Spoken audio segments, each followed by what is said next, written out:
In 1965, you could walk into any American pharmacy and buy heroin legally. In 1970, your kids could play with metal lawn darts sharp enough to pierce a human skull. These weren't crimes, they were Tuesday. Today, we're counting down 25 things that were completely legal in America, but will get you arrested in 2026. Number 25. Lawn darts, also known as jarts. In the 1960s and 70s, this was considered the perfect American backyard game, a set of heavy-weighted metal spikes about 12 inches long that you threw high into the air toward a small plastic ring on the ground. Families played it at barbecues, kids played it on summer afternoons. It was sold at every toy store across the country. But here is what the packaging never told you. These were not toys. They were essentially metal javelins being launched by children with zero supervision. Between 1970 and 1988, lawn darts sent over 6,700 Americans to the emergency room. The injuries were severe: skull punctures, brain damage, permanent blindness. 3 children died. One of them was a 7-year-old girl in Michigan named Michelle Snow. Her father spent years petitioning the government after her death. In 1988, the Consumer Product Safety Commission finally pulled them from every shelf in America. A complete ban, not just a warning label, a full ban. Today, if you were caught selling the original metal version, you face fines of up to $150,000 per violation. A backyard game that was once the highlight of summer is now a federal offense. Number 24. Smoking on commercial airplanes. Today, the idea seems almost impossible to imagine. But as recently as 1989, you could board a United Airlines flight, sit down in your seat, and light up a cigarette before the plane even left the gate, and nobody would say a single word to you. This was not just tolerated, it was actively encouraged. American, Delta, TWA, every major airline had designated smoking sections. Flight attendants came down the aisle handing out cigarettes alongside your meal. Ashtrays were built directly into the armrests of every single seat. Some airlines even advertised their generous smoking policies as a selling point to attract business travelers. The problem was the air recirculation system. Smoke from the back of the plane reached every passenger within minutes. Non-smoking sections were essentially meaningless. Flight attendants who worked those cabins for decades developed serious lung conditions, despite never smoking a single cigarette in their lives. Pressure from health groups and flight crew unions finally forced Congress to act. In 1988, smoking was banned on flights under 2 hours. By 1990, it was banned on all domestic flights. By 2000, most international flights followed. Today, lighting a cigarette on any commercial aircraft is a federal crime. You face immediate arrest upon landing, fines up to $25,000, and potential prison time of up to 2 years, all for something that was handed to you with your peanuts just 35 years ago. Number 23. Driving with absolutely no speed limit. Before 1974, there was no national speed limit in the United States. None. Individual states set their own rules, and many of them had almost no restrictions at all. Montana, during the daytime, had what was legally called a reasonable and prudent standard, which in practice meant no limit whatsoever. If your car could do 120 miles per hour and you felt comfortable, that was completely legal. Nevada had no daytime speed limit on open highways. Texas roads through wide-open desert stretches had 0 restrictions. This was considered a fundamental American freedom, the open road, no government telling you how fast you could push your machine across your own country. The 1973 oil crisis changed everything overnight. Arab nations cut oil supplies to America. gas prices exploded. President Nixon signed the Emergency Highway Energy Conservation Act in January 1974, setting a national maximum of 55 miles per hour. The stated reason was fuel conservation. The speed limit would save oil, not lives. But the highway death rate dropped 16% in the first year alone.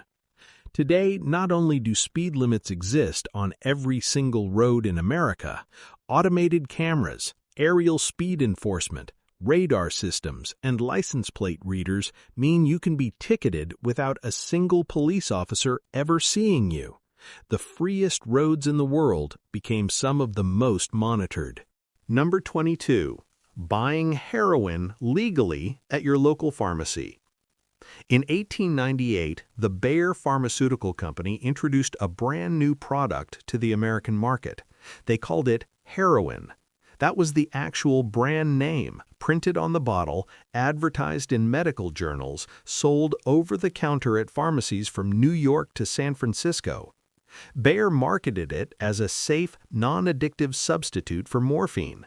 They promoted it specifically for treating children's coughs, chest pain, and respiratory illness. Pediatricians recommended it. Family doctors prescribed it freely. Mothers gave it to their sick children without a second thought. It was not just heroin either. Cocaine was a common ingredient in throat lozenges and toothache drops. Morphine was sold in mail-order catalogs. Opium was the active ingredient in dozens of popular cough syrups available at every general store in America. The medical community genuinely did not understand addiction the way we do today. These drugs were seen as modern medical miracles, powerful, effective, and completely harmless according to the science of the time. By the early 1900s, the truth became impossible to ignore. Addiction rates were catastrophic. Families were being destroyed. The Harrison Narcotics Act of 1914 began restricting opiates. And in 1924, the Anti-Heroin Act completely banned heroin in the United States. Today, simple possession of heroin carries federal sentences of up to 20 years. Distribution can mean life in prison. A product that was once advertised in American parenting magazines is now one of the most illegal substances on Earth. Number 21. Child labor in American factories and mines. In the year 1900, nearly 2 million children under the age of 16 were working full-time jobs across America. Not part-time, not summer jobs, full-time industrial labor. In the textile mills of North Carolina, children as young as 5 years old worked 12-hour shifts operating heavy machinery in deafening noise and suffocating cotton dust. In the coal mines of Pennsylvania, boys as young as 8 worked as breaker boys, hunched over conveyor belts for 10 hours a day, picking slate from coal with their bare hands until their fingers bled. In the glass factories of West Virginia, boys worked through the night in temperatures that reached 100 degrees, feeding molten glass into molds. They were paid pennies, literally pennies per day, and their wages were often handed directly to their fathers. There were no safety regulations, no age restrictions, no mandatory education. Childhood in working-class America was not a protected stage of life. It was simply cheap labor. A photographer named Lewis Hine risked his safety to document these children, going undercover into factories and mines to capture what the owners desperately wanted hidden. His photographs shocked the American public and became a turning point in the movement for reform. The Fair Labor Standards Act of 1938 finally made child factory labor illegal at the federal level. Today, employing a child under 14 in industrial work carries immediate criminal charges, fines that can reach hundreds of thousands of dollars, and permanent shutdown of the business. Number 20. Leaded gasoline, pumped into every car in America for nearly 80 years. Starting in 1923, the oil industry began adding tetraethyl lead to gasoline because it made engines run more smoothly. They called it ethyl, a friendly, harmless-sounding name designed to hide what it actually was: lead, one of the most toxic substances known to science.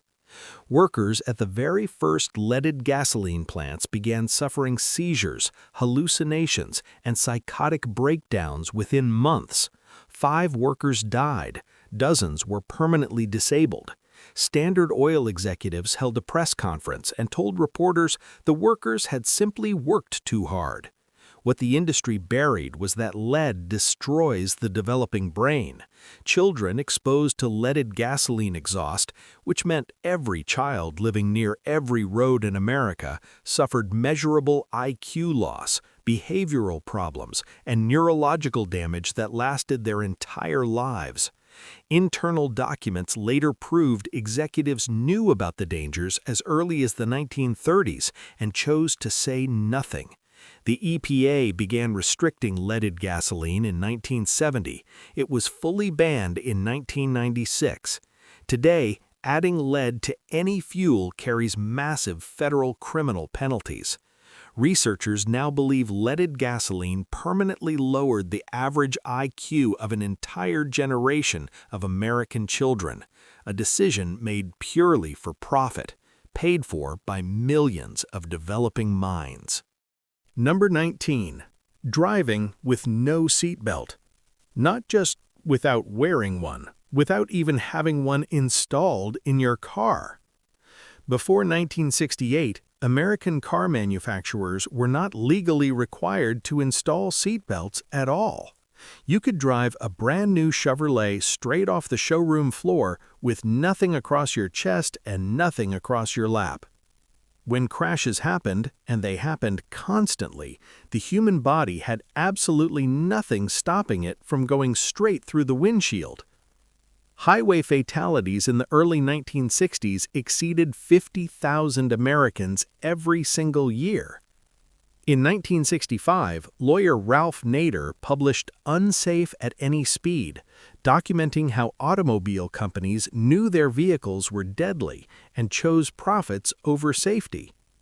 The auto industry hired private investigators to destroy his reputation personally. They failed.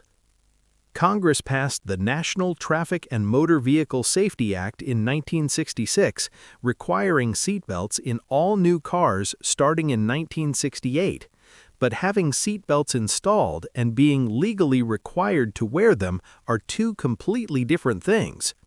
New York became the first state to mandate their use in 1984.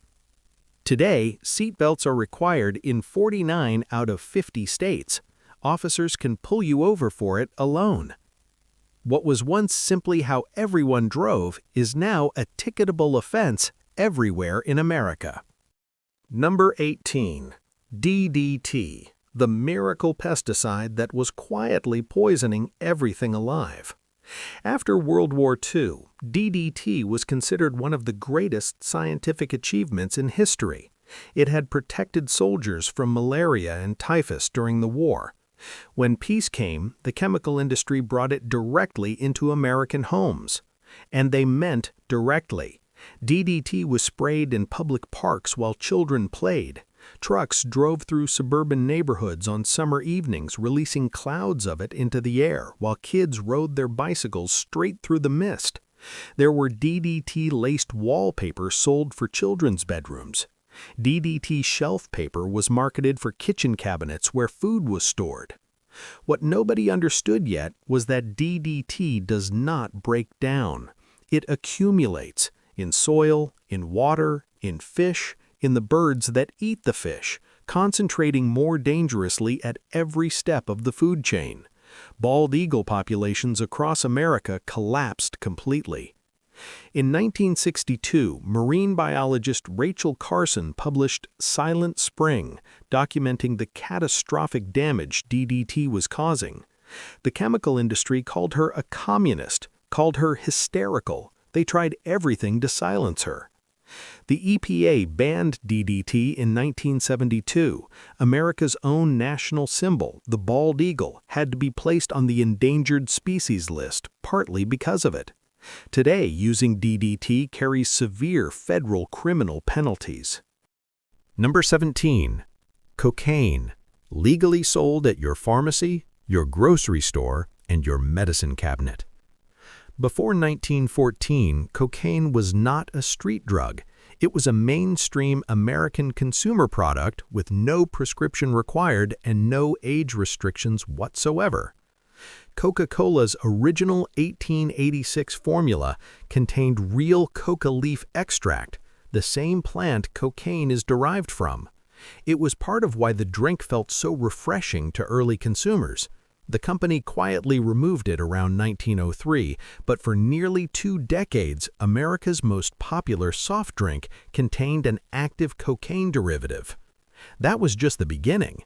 Cocaine toothache drops were sold specifically for children, advertised with happy kids on the packaging, endorsed by dentists, available at every pharmacy in America. Cocaine throat lozenges were marketed for singers. Cocaine nasal sprays were recommended for sinus congestion. American doctors prescribed it freely for everything from headaches to depression to simple fatigue.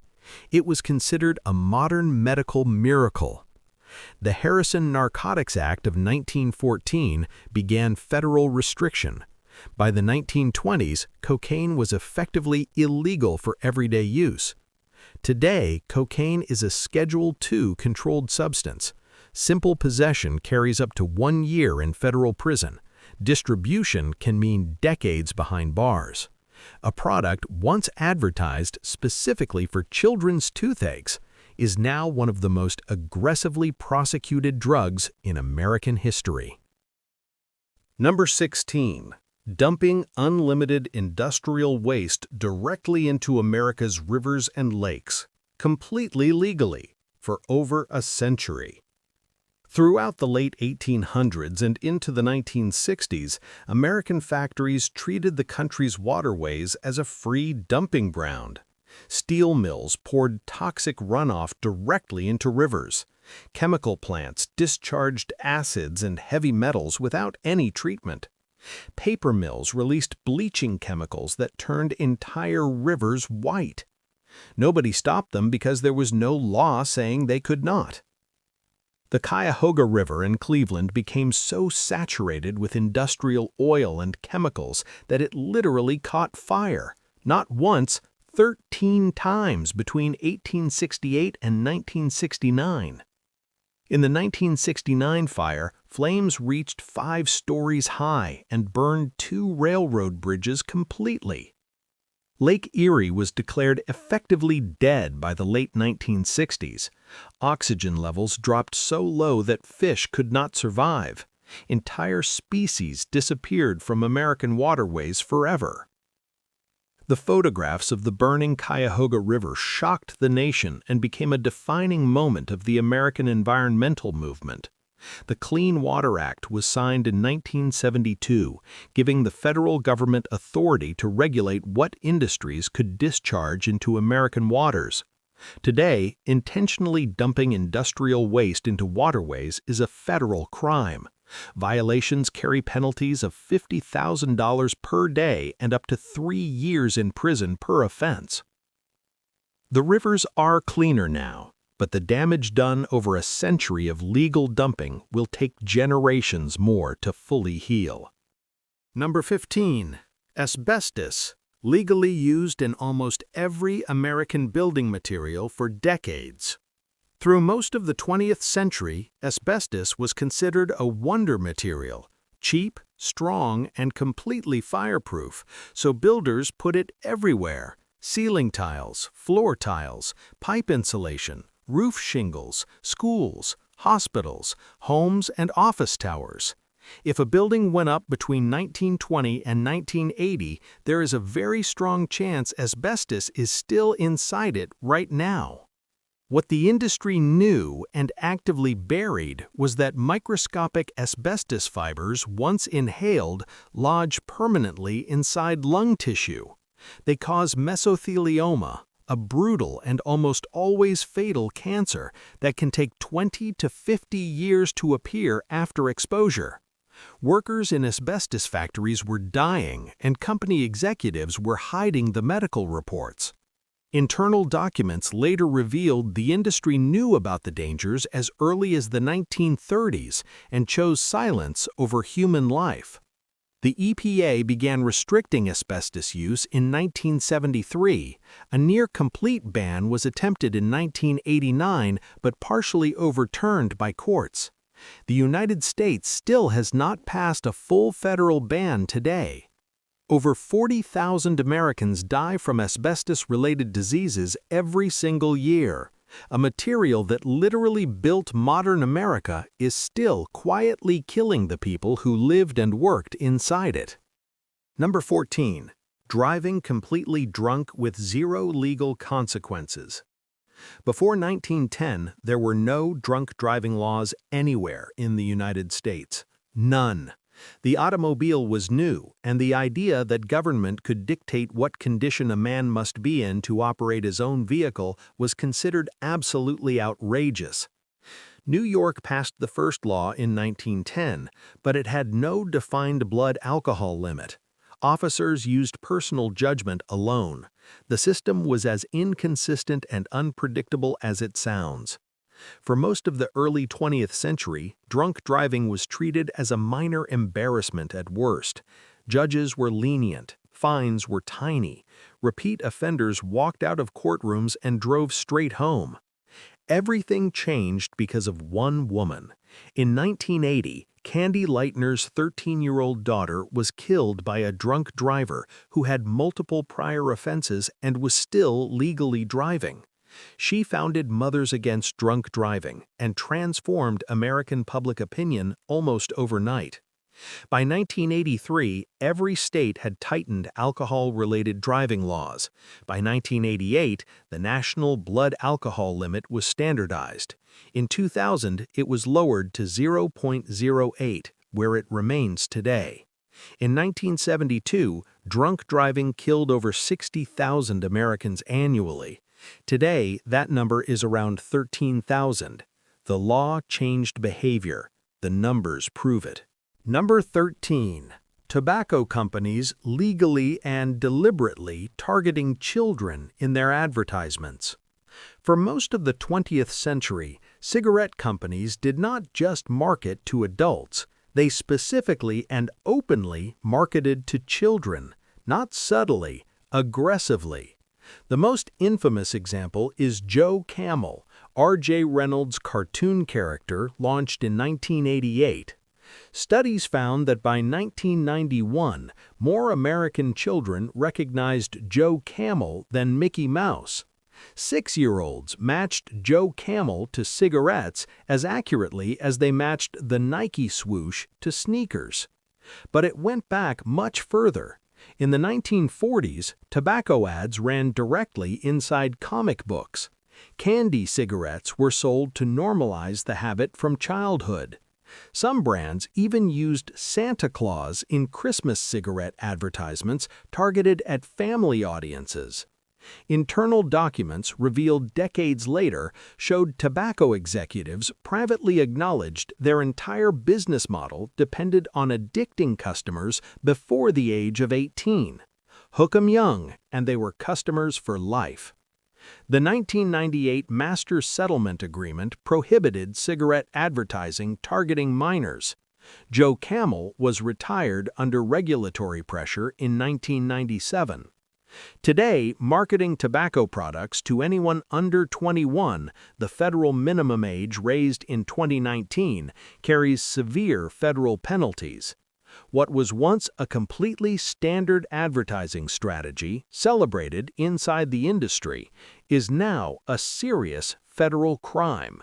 Number 12. Riding motorcycles at full highway speed with no helmet. Completely legal across most of America. In the early days of motorcycling, there were no helmet requirements anywhere in the United States. Riders wore whatever they liked. Wind in the hair, open road ahead. It was considered the purest expression of American freedom on two wheels. The federal government first pushed states toward helmet laws in 1967 by tying highway funding to compliance. Within a few years, 47 states had mandatory helmet laws, and motorcycle deaths dropped significantly almost immediately. Then the biker lobby fought back hard. They argued helmet laws violated personal freedom, that government had no right to tell a man what to wear on his own head. The argument resonated politically, and by 1976, Congress removed the federal funding penalty. States began repealing their helmet laws almost immediately. Today, only 18 states and Washington, D.C. require helmets for all riders. The rest either require them only for younger riders or have no requirement at all. The data is not subtle. States without universal helmet laws consistently show 20 to 40% higher motorcycle fatality rates than states with them. Unhelmeted motorcycle riding remains fully legal in 32 American states today. Whether that is freedom or recklessness depends entirely on who you ask. Number 11. Burning your household trash in your own backyard. Before the 1960s, most American homes did not have regular garbage collection the way we know it today. So families handled their own waste the old-fashioned way. They burned it. Backyard incinerators were standard equipment. Apartment buildings had burn barrels in their alleys. Suburban families lit up their trash piles on Sunday evenings like clockwork. Nobody questioned it. Paper, plastic, rubber, old paint cans, chemical containers, everything went in together. The smoke drifted across the neighborhood, and that was simply the smell of a normal American evening. What was rising with that smoke was a toxic mixture of dioxins, carbon monoxide, heavy metals, and some of the most dangerous airborne pollutants known to modern science. Neighbors were breathing it. Children were playing in it every single day. The Clean Air Act of 1970 gave the EPA authority to regulate air quality and began eliminating backyard burning across the country. States and municipalities followed with their own ordinances through the 1970s and 80s. Today, open burning of household waste is illegal in most American states. Violations result in fines ranging from hundreds to thousands of dollars per incident. A tradition that defined American neighborhood life for over a century is now an environmental offense. Number 10. Lobotomy. A procedure where doctors drilled into a living human brain, and it was considered perfectly legitimate medicine. Between the 1930s and 1950s, lobotomy was not a fringe procedure performed in dark basements. It was mainstream American psychiatry, celebrated, award-winning. The doctor who popularized it, Walter Freeman, performed over 3,500 lobotomies across the United States. He drove a van he called the Lobotomobile from state to state performing the procedure in psychiatric hospitals. Freeman's method required no operating room. He inserted an ice pick-sized instrument through the eye socket, tapped it through the bone with a small hammer, and severed connections in the frontal lobe. The entire procedure took 10 minutes. He performed them on men, women, and children as young as 12 years old.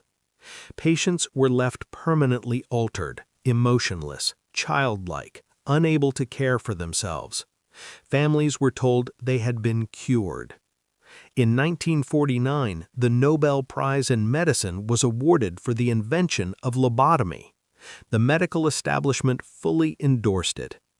Antipsychotic medication introduced in the mid-1950s made lobotomy obsolete almost overnight. The practice faded rapidly. Today, performing a lobotomy would constitute criminal assault, resulting in immediate loss of medical license and serious prison time. One of the darkest chapters in American medical history was once its proudest achievement. Number 9. Radioactive materials. legally sold in everyday consumer products across America. In the early 20th century, radiation was new, mysterious, and considered almost magical. Scientists and marketers alike believed it had powerful health-giving properties. The American consumer market responded with extraordinary enthusiasm. Radioactive toothpaste was sold, promising whiter teeth and healthier gums. Radioactive water dispensers called revigators were marketed for home use. You filled them at night and drank the irradiated water every morning for your health. Radioactive chocolate bars were sold in Germany and imported to American specialty stores. Shoe stores installed fluoroscope machines that X-rayed children's feet while they stood inside them, and kids used them as entertainment, X-raying their feet repeatedly just for fun. The most notorious case was Radithor, a patent medicine containing actual radium dissolved in water. A wealthy socialite named Eben Byers drank nearly 1,400 bottles, believing it gave him energy and vitality. His jaw, skull, and most of his facial bones literally dissolved. He died in 1932. The Wall Street Journal headline read, "The radium water worked fine until his jaw fell off." Federal regulation of radioactive materials began seriously after World War II and the lessons of nuclear weapons. Today, selling consumer products containing radioactive materials without strict federal licensing carries severe criminal penalties. Number 8. Buying and drinking alcohol at any age. No minimum, no restriction, no questions asked. After Prohibition ended in 1933, individual states set their own drinking age rules. Most chose 21. But the reasoning was inconsistent and enforcement was almost non-existent. A determined teenager in most American states had little difficulty purchasing alcohol throughout the 1950s and 60s. Then came the Vietnam War. The argument swept the country. If an 18-year-old was old enough to be drafted, sent overseas, and die for his country, he was old enough to buy a beer. It was impossible to argue with. Between 1970 and 1975, 29 states lowered their drinking age to 18. Some went as low as 16 for beer and wine. The results were immediate and catastrophic on American highways. Drunk driving fatalities among teenagers exploded. Studies directly linked the lower drinking ages to thousands of additional deaths every single year. Mothers Against Drunk Driving pushed hard for federal action. In 1984, Congress passed the National Minimum Drinking Age Act, threatening to withhold highway funding from any state that kept its drinking age below 21. Every state complied within a few years. Today, selling alcohol to anyone under 21 carries immediate criminal charges, heavy fines, and permanent loss of liquor license. A freedom that millions of young Americans enjoyed for over a decade was legislated entirely out of existence. Number 7. Racial segregation. Legally enforced separation of black and white Americans in virtually every public space. For nearly 100 years after the Civil War, segregation was not just tolerated in America, it was written directly into law. Jim Crow laws mandated separate schools, separate hospitals, separate restaurants, separate water fountains, separate bus seats, separate beaches, separate courtrooms, and separate Bibles to swear oaths on. These were not informal social customs, they were enforceable laws. Violating them meant arrest, fines, and in many parts of the American South, serious physical danger. The Supreme Court had blessed the entire system in 1896 with Plessy v. Ferguson, ruling that separate but equal facilities were constitutional. Separate was always enforced, equal was never delivered. Rosa Parks refused to give up her bus seat in Montgomery, Alabama in 1955. The Montgomery bus boycott lasted 381 days and broke the city's transit system financially. The civil rights movement built from there. Sit-ins, freedom rides, marches met with fire hoses and police dogs broadcast on national television. The Civil Rights Act of 1964 made racial segregation in public spaces illegal at the federal level. President Johnson signed it into law on July 2, 1964. Today, enforcing racial segregation in any public or commercial space is a serious federal civil rights violation, carrying significant criminal and civil penalties. A legal system that governed daily American life for a century was dismantled in a single generation. Number 6. Electroconvulsive therapy administered to children without consent or anesthesia. Electroshock therapy was introduced to American psychiatry in the late 1930s and quickly became a widespread treatment for everything from schizophrenia to depression to simple behavioral problems in children. The procedure sent a significant electrical current through the brain, inducing a seizure. In the early decades, it was performed with no anesthesia and no muscle relaxants. Patients were held down physically while their bodies convulsed violently. Bones were broken during the seizures. Teeth cracked from the force of clenching. Many patients lost significant portions of their memory. Some never recovered those memories for the rest of their lives. What makes this particularly disturbing is how broadly it was applied to children.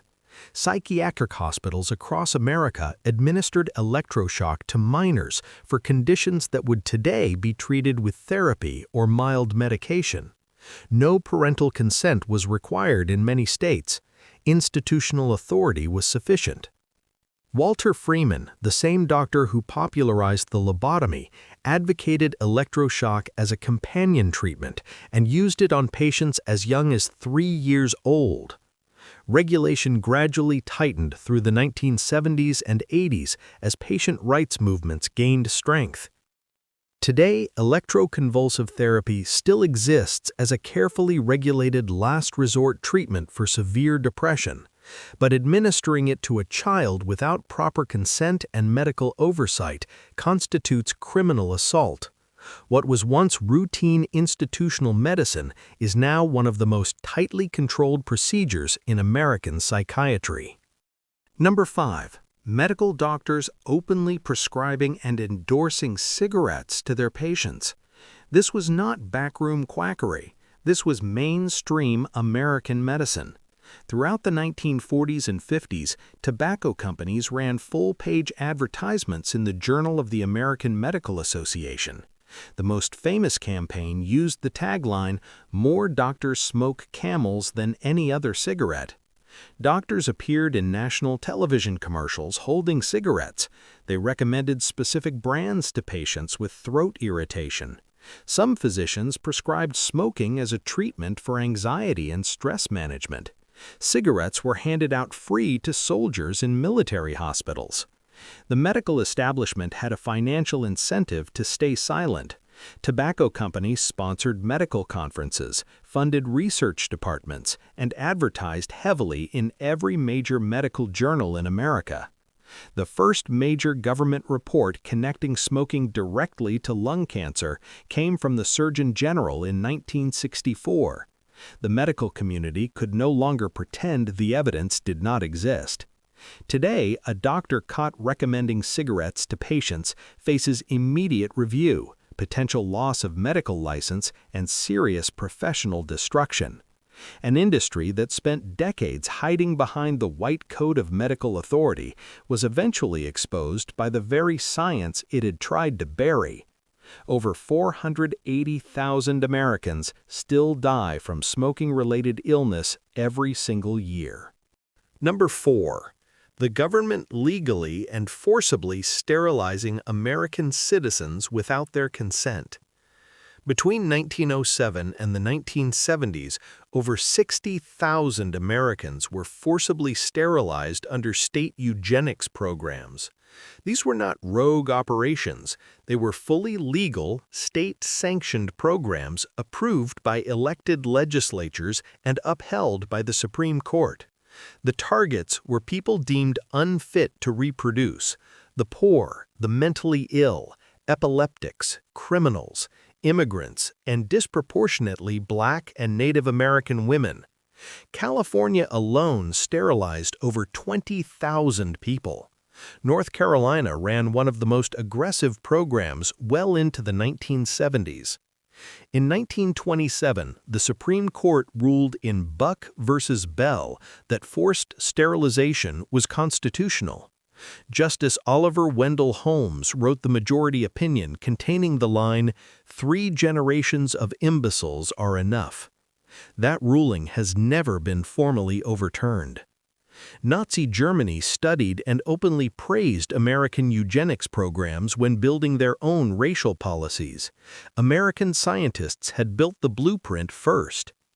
Individual states began quietly dismantling their programs through the 1960s and 70s as public awareness grew. Today, forced sterilization without consent constitutes a serious federal crime and a violation of international human rights law. One of the most grotesque abuses of government power in American history was entirely legal for over 6 decades. Number 3. Marital rape. Completely legal in every single American state until 1993. For most of American legal history, marriage was treated as permanent blanket consent. A husband could not legally marry his wife because the law did not recognize the concept as possible. It was written directly into legal doctrine, dating back to a 1736 English legal statement that marriage constituted irrevocable consent for life. American courts upheld this principle for over 2 centuries. If a woman was married, the law offered her zero protection within that marriage. Police would not intervene, prosecutors would not charge, judges would not convict. The feminist movement of the 1970s began directly challenging this doctrine.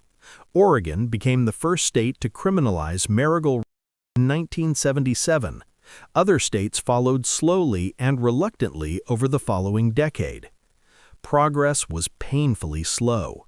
Many states that eventually criminalized it created significant exceptions, requiring higher proof, shorter reporting windows, or lighter sentences than by a stranger carried. North Carolina was the last state to fully close all legal loopholes in 1993. Today, marital rape is a serious criminal offense in all 50 states, but it took until 1993, just 33 years ago, for the most basic legal protection to exist for every married woman in America. Number 2.